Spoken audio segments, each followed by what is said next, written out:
शिराळीच्या भाजीच्या ह्या शिरा काढतायत, वरचं कठीण कवच. त्याची आपण आज चटणी करणार आहोत. त्याची चटणी पण छान होते, वेस्ट होत नाही. याचा आपण उपयोग आपण करूया आणि टेस्टी चटणी तयार होते. ती कशी ती मी तुम्हाला दाखवते. मिक्सरमध्ये मी जिरं आणि शिराळीच्या ह्या शिरा टाकल्या आहेत आणि त्या बारीक वाटून घेणार आहे. चुरा असा करून घेतला आहे शिऱ्यांचा वाटून. कढईत तेल तापत ठेवलंय.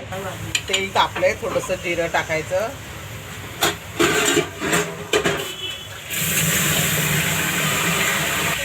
आणि राई टाकली. राई जिरं टाकलंय. लसूण टाकला. कांदा, एक मोठा कांदा कापून टाकलाय बारीक करून. लसूण मिरचीचा ठेचा एक चमचा टाकलाय. लसूण मिरची वाटलेला एक ठेचा, तो आमच्या फ्रीजमध्ये तयारच असतो. तो पटकन भाजी करायला त्याचा हा उपयोग होतो. लसूण मिरची वाटलेली असते, तो टाकला. आणि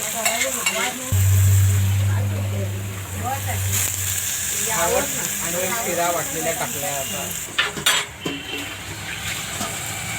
थोडंसं मीठ टाकलंय, थोडी कोथिंबीर टाकली.